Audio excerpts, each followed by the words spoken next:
Sobat Tips CPNS P3K. Beberapa hari lalu, tepatnya pada tanggal 25 April, BKN mengeluarkan surat edaran terbaru terkait pelaksanaan seleksi kompetensi P3K 2024 tahap 2. Seiring dengan itu, beberapa akun SKSN milik peserta P3K tahap 2 mengalami perubahan tampilan. Awalnya terdapat tombol untuk mencetak kartu peserta ujian, namun saat ini tombol tersebut tidak lagi tersedia alias hilang. Artinya, pencetakan kartu peserta ujian untuk sementara belum dapat dilakukan.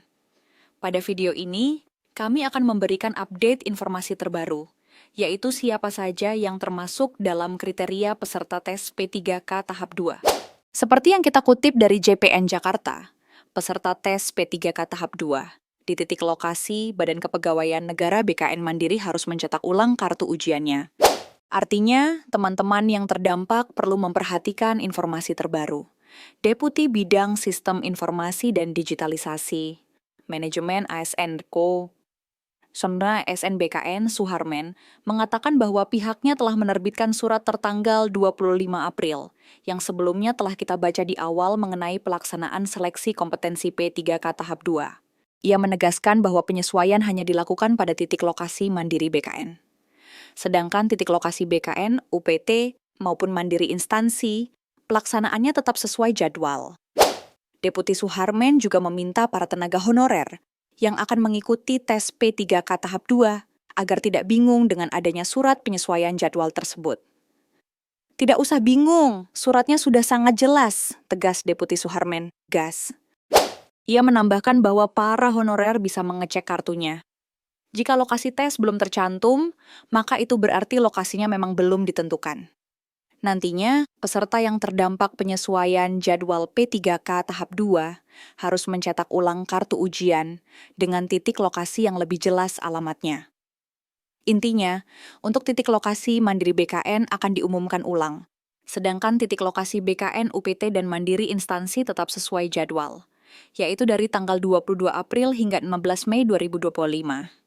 Adapun isi dari surat BKN terkait pelaksanaan seleksi kompetensi P3K tahap 2 tersebut memuat 5 poin, yaitu 1. Berdasarkan surat Kepala BKN nomor sekian tertanggal 15 Januari, perihal perpanjangan pendaftaran seleksi P3K. 2. Surat Deputi Bidang Sistem Informasi dan Digitalisasi Manajemen ASN, perihal penyampaian jadwal seleksi kompetensi P3K tahap 2 di lokasi dalam negeri. 3.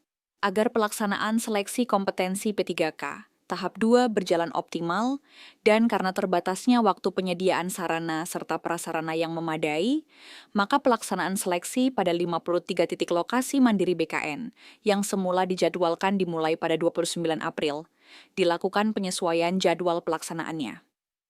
4. Berkenaan dengan poin ketiga, instansi diharapkan dapat melakukan penyesuaian pelaksanaan seleksi di titik lokasi Mandiri BKN kepada para peserta yang terdaftar di lokasi tersebut. Jadwal penyesuaian akan diinformasikan lebih lanjut melalui portal SSKSN. Sementara itu, pelaksanaan seleksi kompetensi tahap 2 untuk lokasi kantor pusat, BKN, kantor regional BKN, dan UPT BKN tetap berjalan sesuai jadwal. Jadi teman-teman segera cek akun SKSN masing-masing dan pantau informasi terbaru di situs resmi instansi masing-masing. Demikian informasi ini kami sampaikan. Semoga bermanfaat, jangan lupa like, share, dan subscribe. Terima kasih.